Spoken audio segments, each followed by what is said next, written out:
할렐루야. 아멘. 2019년도는 가고 오늘 2020년도 첫 주일을 하나님 앞에 나와서 예배드리시는 우리 성도님들의 개인과 가정과 직업과 사업 위에 하나님의 크신 축복이 임하는 한 해가 되시기를 간절히 기도합니다. 아멘. 오늘 첫 주일을 맞이하면서 역사의 새벽을 가져온 사람이 오늘 이 느헤미야입니다. 느헤미야는 우리가 아는 대로 성벽을 재건한 사람인 동시에 그가 남긴 업적은 그거보다 더 큰 일을 했는데, 그는 민족의 마음을 다시 일으켜 세운 일과 또 그 일을 위해서 기도하고 사랑한 사람과, 그래서 민족의 밤을 새벽으로 바꾼 이 중요한 헌신의 사람을 오늘 본문을 통해서 소개해 주고 있습니다. 우리가 새해를 맞이하면서 여러분들이 이 어두워져가는 세상을 밝히는 여러분과 우리 교회가 되기 위해서 오늘 느헤미야와 같은 이러한 삶으로 우리 모두가 한 해를 시작할 수 있기를 주님의 이름으로 축원합니다. 민수기 14장 28절에 여호와의 말씀에 나의 삶을 가리켜 맹세하노니 너의 말이 내 귀에 들린 대로 행하리라는 말씀이 있습니다. 여기에 너의 말이 내 귀에 들린 대로 행하시는 하나님이시라는 거예요. 우리가 못합니다, 이런 부정적으로 말하면 우리는 할 수가 없는 거예요. 그러나 언제나 나는 못하지만 하나님의 은혜로 내가 할 수 있습니다 하면 하나님이 그 귀에 들린 대로 행해 주시는 하나님이신 것을 우리가 믿자는 겁니다. 새해가 되었다고 새해가 새롭게 되는 게 아닙니다. 복 많이 받으세요, 복 많이 받으세요 한다고 우리가 복 받는 게 아닙니다. 하나님이 우리를 새롭게 해주셔야 우리가 새롭게 되고, 하나님이 우리를 축복해 주셔야 우리가 축복을 받습니다 할 때 하나님이 우리를 그렇게 해주신다는 거예요. 이러한 신앙으로 우리가 한 해를 출발하면서 여러분이 하나님께 영광을 돌리는 한 해가 되기를 간절히 소원합니다. 일단 느헤미야는 전화 받으세요.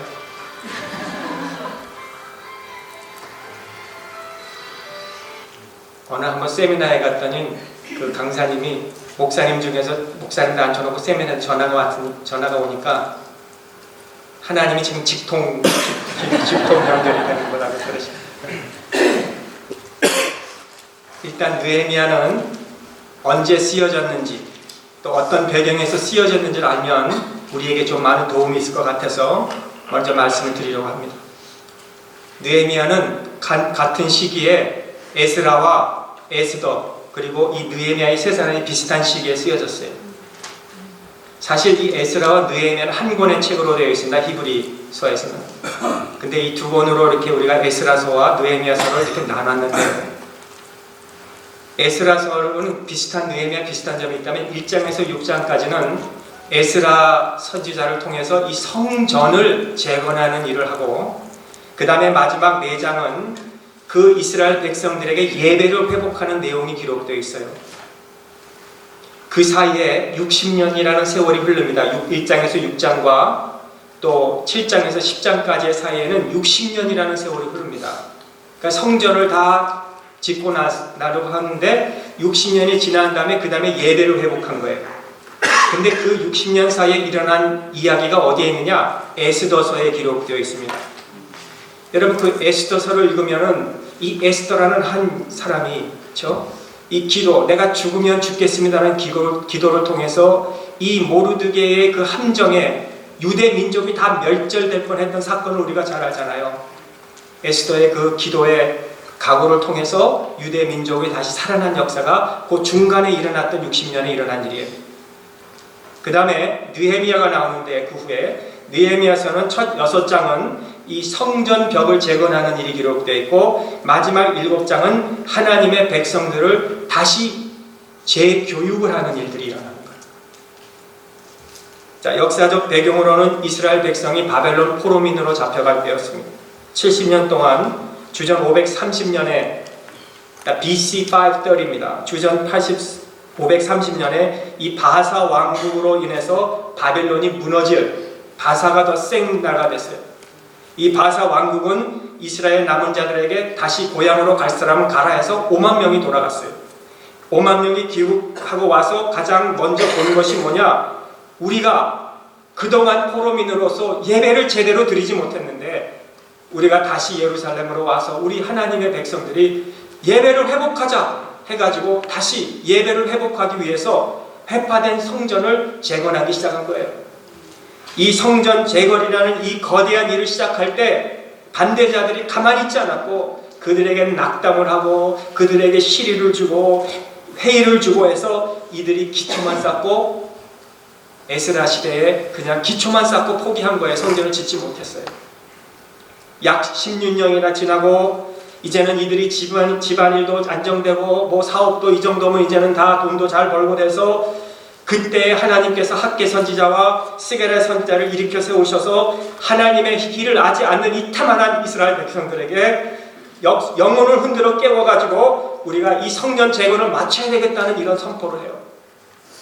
그런지 60년이 지난 후에 에스라는 아론의 가문에서 나온 제사장이에요. 이 한 사람의 지도로 귀국한 백성들을 주전 458년에 이스라엘 백성들의 허물어진 그 성전을 기초만 쌓여있던 곳을 다시 회복해야 한다고 도전을 주고 동시에 많은 비판자들과 또 조롱하는 자들이 세력이 있었지만은 어려울 때마다 힘을 잃지 않고 결국 주님의 성전을 세우게 된 사람이 있었습니다. 그때가 주전 445년 정도 되는데 하나님은 그 시기에 그 필요한 사람들을 꼭 불러주신다는 거예요. 여러분, 하나님의 말씀은 우리가 지금 이 읽는 말씀은 살아있는 말씀이에요. 언제나 현재라 그러잖아요. 하나님의 말씀은 이 과거에 이스라엘 백성들, 우리 민족도 아닌 이스라엘 백성들의 역사지만, 과거의 역사지만, 오래전 몇천 년 전의 역사지만, 지나간 말씀이지만 그 역사적 말씀을 오늘 우리에게 주시는 것이 아니라 이 과거에 있었던 그 하나님의 말씀이 오늘 이 시간에 저와 여러분에게 주시는 말씀으로 우리가 받을 때 살아있는 그 하나님의 말씀이 오늘 저와 여러분의 삶과 우리의 개인과 우리의 교회와 이 나라에게 그러한 동일한 역사가 일어난다는 말씀을 우리에게 주신 거예요. 하나님의 말씀은 살아있는 말씀이에요.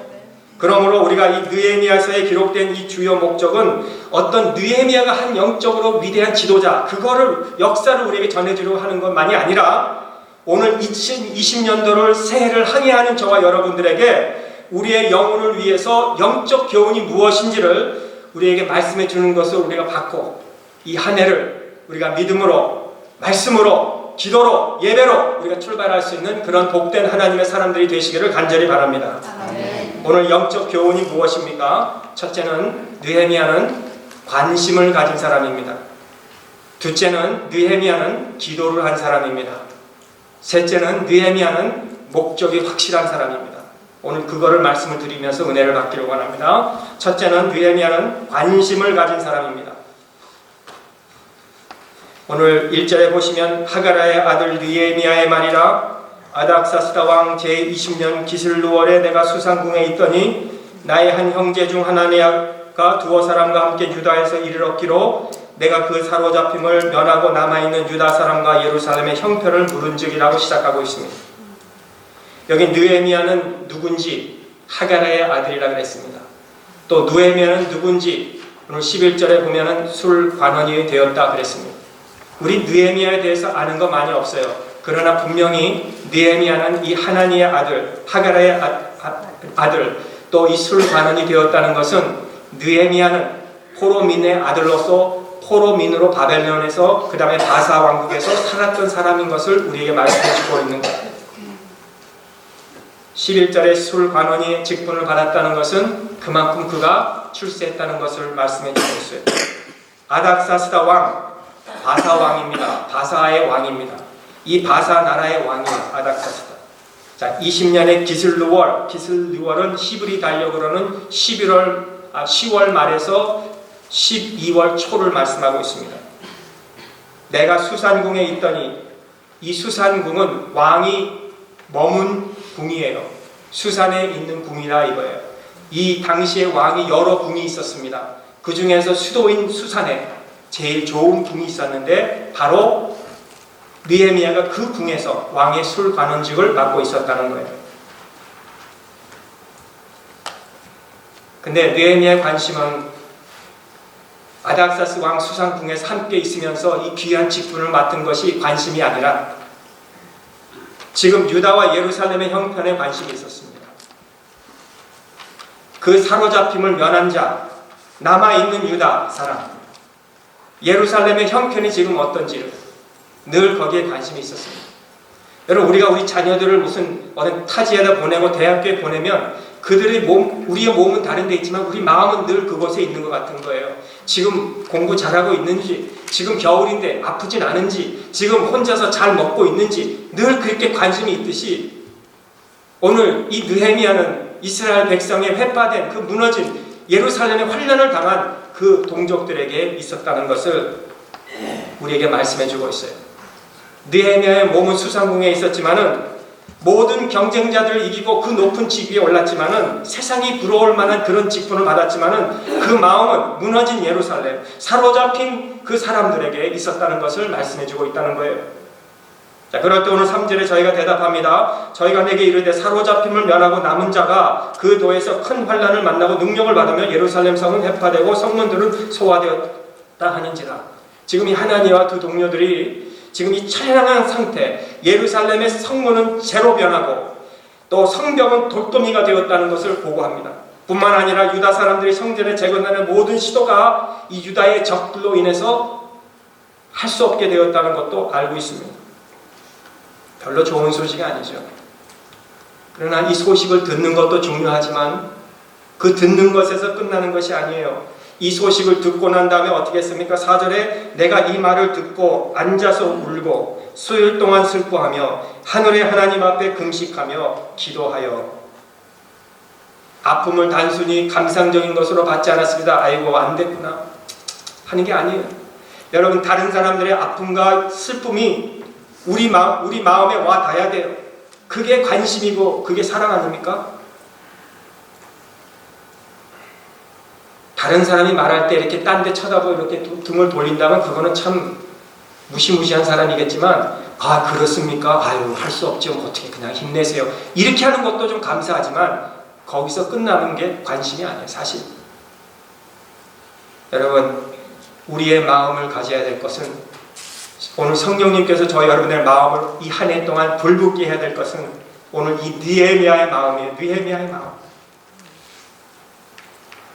무려 예루살렘부터 바벨론에 잡혀와서 좋은 궁에서 아쉬울 것이 없는 느헤미야는 동족의 신음을 들을 수 있는 그런 마음. 오늘 여러분의 눈가기는 지금 어디를 향하고 있어요? 여러분이 미국 땅에서 이제는 여러분 출세하고 여러분이 이제 안정되고 집도 사고 차도 좋은 거 타고 다니고 돈도 은행에 얼마큼 있고 여러분의 귀와 눈은 지금 어디를 향하고 있습니까? 여러분의 관심은 어디에 있습니까? 그저 우리가 이 무슨 파이와 같이 말입니다. 8분의 1을 나눠가지고 한 파이는 내 가정, 한 파이는 내 자녀, 한 파이는 내 사업, 한 파이는 내 여가, 뭐 이렇게 하면서 교육, 뭐 이런 그런 겁니까? 한 파이는 종교, 이겁니까? 여러분, 우리의 신앙의 가장 중심은 뭐예요? 하나님, 믿음, 신앙이 되어야 돼요. 그리고 나머지는 다 일부분이 되는 거지 우리 신앙도 한 부분이 되어서는 안 됩니다. 모든 것이, 우리의 삶의 모든 것이, 돈 버는 것이든 여가를 하는 것이든 교육을 하는 것이든 자녀를 양육하는 것이든 건강을 잘 관리하는 것이든 이 모든 것이 중심이 어디냐? 신앙으로 중심이 되어 있지 않으면 우리의 관심은 다 다른 데가 있는 거예요. 남이 아픈 것도 봐도 그저 감정적인 동정만 해줄 뿐이에요. 여러분, 믿음의 삶은 하루아침에 되는 것이 아닙니다. 취미로 되는 것도 더욱 아닙니다. 그렇게 하신다면 여러분 믿음 생활 하다가 실망할 거예요. 하나님을 위해서 섬기기 전에 우리 해야 될 일이 있다면, 하나님, 나의 주변에 무너진 벽을, 나의 주변에 회파된 우리 성벽을 오늘 볼 수 있게 해주세요라고 기도해야 돼요. 여러분, 이런 것들을 우리가 교회 안에서 보지 못하고 우리 주변에서 보지 못하고 이런 마음을 우리가 아픔을 가지지 못하고 이런 눈으로 이 눈물로 금식하고 기도하지 못하면 우리는 아무 영향을 줄 수가 없습니다. 에스겔 선지자처럼 그발 강가에서 포로들의 공경을 본 에스겔 선지자같이 너무 하도 기가 막혀서 말을 할 수 없을 정도로 어떻게 하나님의 백성들에게 그런 어려움이 있을까 하는 그런 아픔, 그저 할 수 있느니라고는 민답히 7일을 그들 사이에서 앉아서 한 일밖에 없다고 그렇게 고백하잖아요.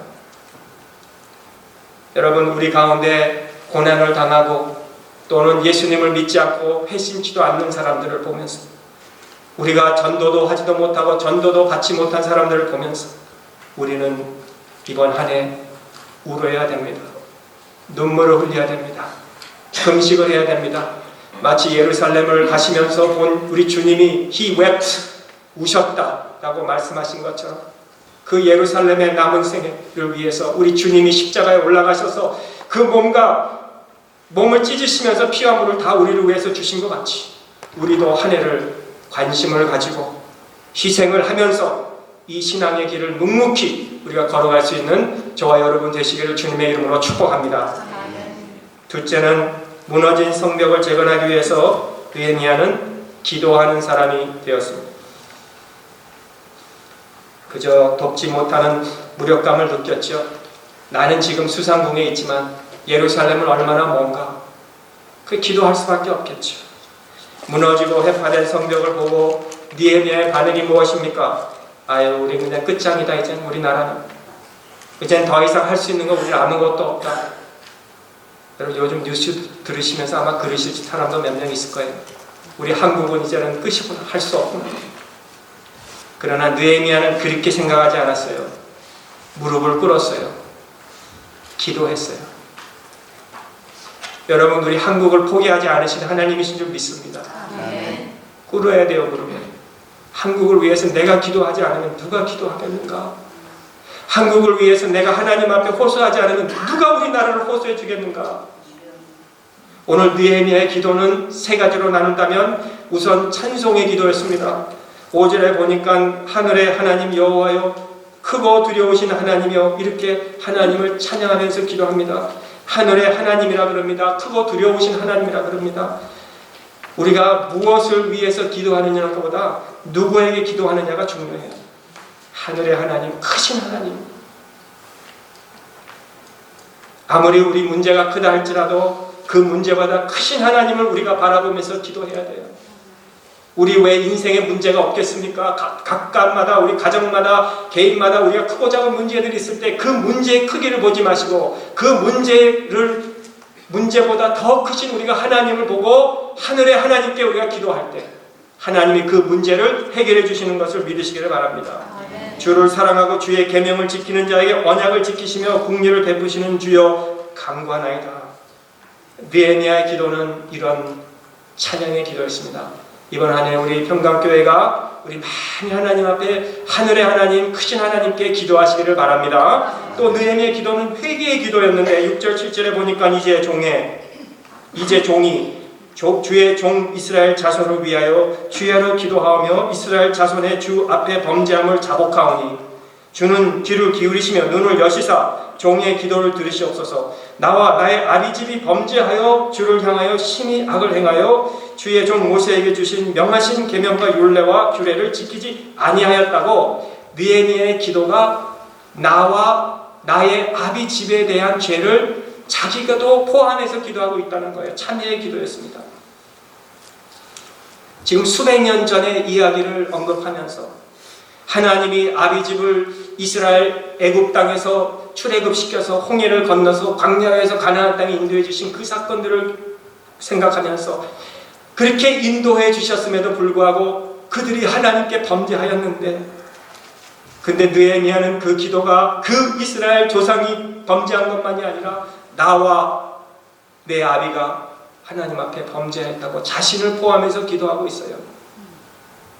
이사야 선지자도 그랬죠. 하나님께 부름받았을 때 뭐라고 합니까? 화로다 나여 망하게 되었도다. 나는 입술이 부정한 사람이며 입술이 부정한 백성 중에 거하며 만군의 여호와이신 왕을 배웠음이로다 하면서 자기가 부정한 사람, 부정한 백성 가운데 있는 사람이라고 망하게 되었다고 그렇게 이사야 선지자가 기도했습니다.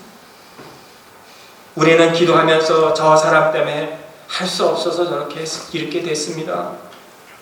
하나님이여 주께서 나와 함께 하신 저 여자 때문에 내가 이 과실을 먹었나이다. 우리는 탓을 남에게 보내는 때가 참 많이 있는데, 여러분, 이 세상은 그렇게 할 수는 있어요.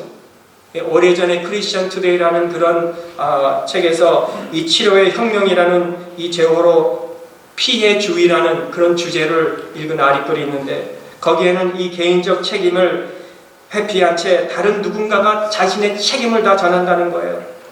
그래서 blaming game. 이 세상은 회사에 올라가기 위해서, 그 높은 직위 올라가기 위해서 I didn't do it. He made me do it. He did it first. 이런 식으로 자꾸 남에게 전가를 시키는 거예요, 책임을. 한국도 미국도 남을 짓밟아야 올라갈 수 있는 생각하고 다 블레임을 하는 거예요. 남들이 그랬기 때문에 탓하는 거예요. 교회에서도 그래요. 저 사람 때문에 내가 못하겠다고, 저 사람 때문에 내가 참 이 간도해야 되겠다고. 여러분, 세상에서는 그러면 모르지만 교회 안에서 우리가 그러면 안 되는 거예요. 교회 안에서는 마치 요한복음 11장에 나오는 그 주님께서 나사로를 살리시는 그런 일이 있었을 때 그 마르다가 뭐라 그랬으면 마리아와 주께서 여기 계셨더라면, if only you were here, if only, 우리가 얼마나 많은데 if only 라고 할 때가 많이 있어요. If only I had a better family, if only I had a better job, if only I was a little younger, if only I had money. 얼마나 우리 삶 속에서 if only라는 이 탓. 여러분, 신앙은 그런 게 아닙니다. 만약을 포기하셔야 돼요. if를 포기해야 돼요. 우리 신앙은 만일 내가 이랬었다면 포기해야 돼요. 하나님은요, 그렇게 만일을 포기하는 사람, 나는 시간이 없어서 그랬습니다, 나는 너무 멀어서 그랬습니다. 우리 교회도 나오라 그러면 너무 멀어서요. 여러분, 우리 교회에서 딱 멀어서 못 나오는 사람 2가정만 있고 나머지는 다 가까운 거예요. 2시간 걸리시면 멀다 그러셔도 돼요.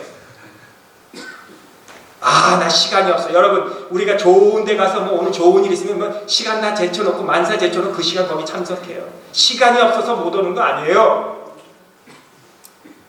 마음이 없는 거예요. 마음이 없어. 다 핑계를 대는 거예요. 시간이 없다, 자녀가 왔다, 뭐 누가 공항에 왔다, 뭐 다 핑계 대는 거예요. 그러나 이걸 다 내려놓으시면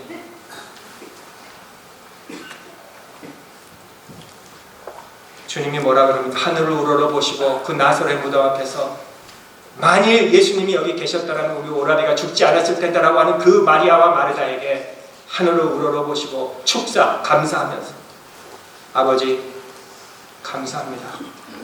언제나 내 말을 들어주시니 나는 압니다 하시면서 나사로야 나오너라. 죽었던 그가 손발에 배로 쌓인 채 나왔는데 얼굴도 베어 쌓여 있었어요. 예수님이 그들에게 걸어가도록 어서 풀어주어라. if only를 우리가 버려야 돼요. 여러분, 우리 인생에 무너진 벽 있습니까? 내 영혼에 무너진 벽 있습니까? 나의 말씀에 갈급함이 식어진 일이 있습니까? 기도를 해도 기도가 뜨겁지 않은 이유가 있습니까? 기도를 하긴 하는데 기도의 내용이 그저 나를 축복해 주시고 건강해 주시고 일을 잘하게 해주시고 그것뿐입니까? 여러분, 우리의 기도가 회개의 기도가 될 수 있어야 될 줄 믿습니다. 하나님, 내 탓입니다. 내가 잘못했습니다. 우리 교회가 이렇게 된 것은, 우리 자녀가 이렇게 된 것은 저 사람의 탓이 아니고 느헤미야의 기도가 우리 예루살렘이 이렇게 해파된 것은 내 탓입니다.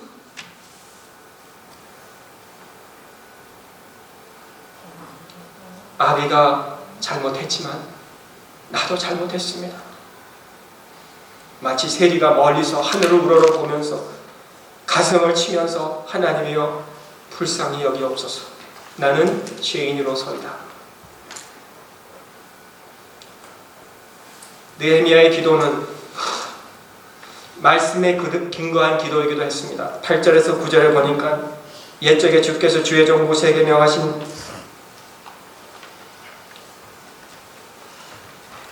옛적에 주께서 주의 종 모세에게 명하여 가라사대 만일 너희가 범죄하면 내가 너희를 열국 중에 흩을 것이요 만일 내게로 돌아와서 내 계명을 지켜 행하면 너희 쫓긴 자가 하늘 끝에 있을지라도 내가 거기서부터 모아 내 이름을 두려고 택한 곳에 모아 돌아오게 하리라 하신 말씀을 이제 청컨대 기억하옵소서라고 느헤미야가 기도합니다.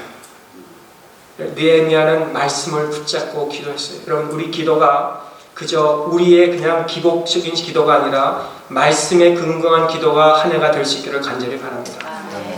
모세 주의 종에게 하신 말씀을 기억하옵소서라는 것은 그저 잊어버리지 말라 그런 말씀이 아니라 그가 거기에다가 그냥 생명을 건 거예요.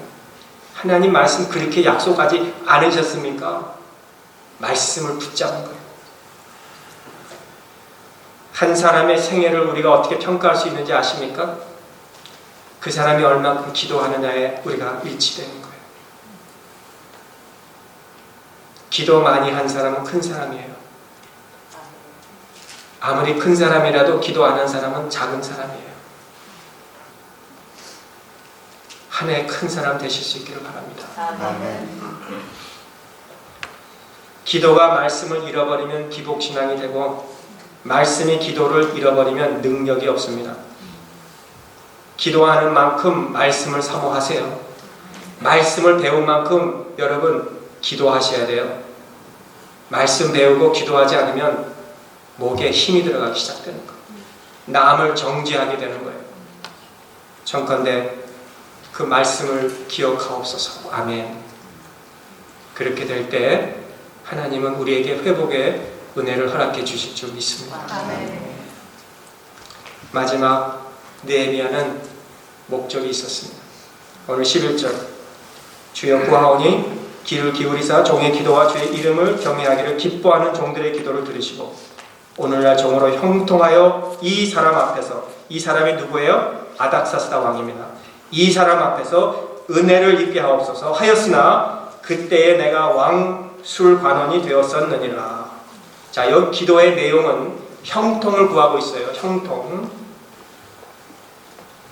이 사람 앞에서 혹시 왕이 내가 지금 이렇게 기도하고 하고자 하는 이 불붙는 마음을 싫어하실까봐, 싫어할 수 있으니까 왕이 싫어할 수 없도록, 왕이 허락하지 않을 수 없도록, 자신의 지위를 박탈당하지 않을 수 있도록, 그러나 어떤 대가를 지불하고 나서 책임지도록 오늘 하나님 앞에서 오늘 느헤미야는 기도하고 있는 거예요.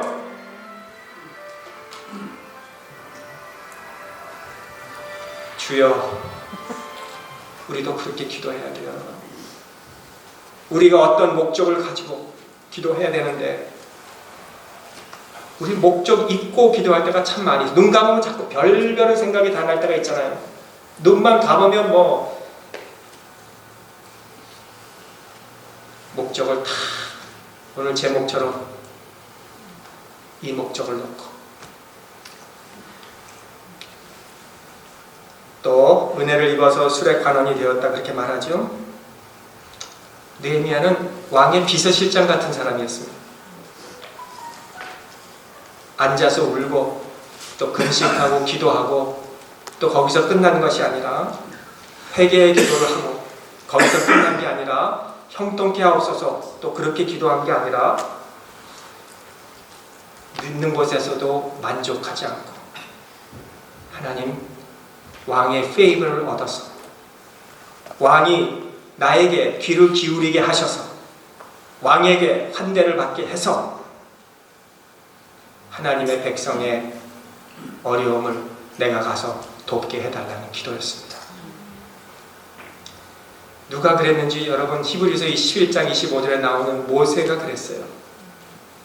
히브리서 11장 25절에 보면 도리어 하나님의 백성과 함께 고난받기를 잠시 죄악의 낙을 누리는 것보다 더 좋아한 모세와 같이 하나님의 목적, 하나님의 뜻을 위해서 확고부동한 목적을 가졌어요. 그리고 해파된 예루살렘을 위해서 왕의 마음을 하나님이 페이버를 주게 해서 성벽 재건을 회복하는 재건하는 일을 하나님 나를 위해서 사용해달라고 오늘 목적을 가졌습니다. 오늘 첫 주에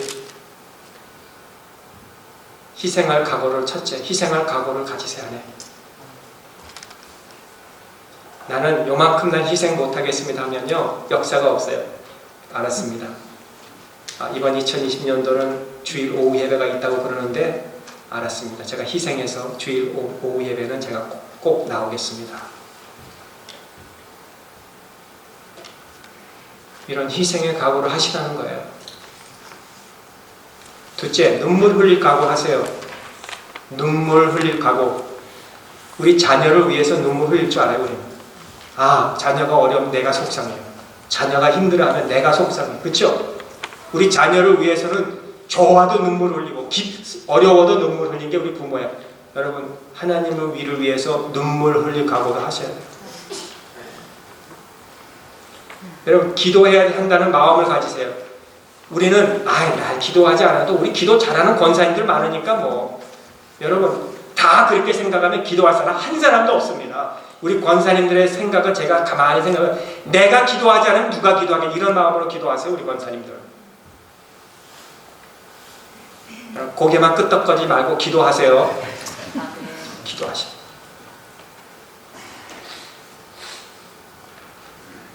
무너진 영혼을 바라볼 줄 알아야 돼요. 겉으로는 괜찮아요. 자녀들도 그런 말 하면 잘 살 것 같아. 지금 하는 일도 괜찮아. 그러나 그들의 영혼은 어떻습니까? 우리가 그 무너진 영혼을 바라볼 줄 알아야 돼요. 어떤 일이라도 순종하고 능력을 구하세요. 어떤 일이라도 순종을 하면서 능력을 구하세요. 그리고 일단 시작한 것은 눈 깜빡하지 말고 끝내버리세요. 눈 깜빡하지 말고. 이런 일들이 오늘 우리 가운데 일어날 수 있기를 바랍니다. 아멘. 네, 기도하겠습니다. 황폐한 땅, 무너진 곳을 재건하는 데 쓰임받을 수 있는 느헤미야 같이 2020년 새해에 우리 평강 장로교회의 모든 주님의 성도님들이 이 무너진 황폐된 시애틀 지역을 하나님 우리가 재건하는 일로 쓰임받을 수 있도록 축복해 주실 줄 믿습니다. 예수님의 이름으로 기도하옵나이다. 아멘. 여러분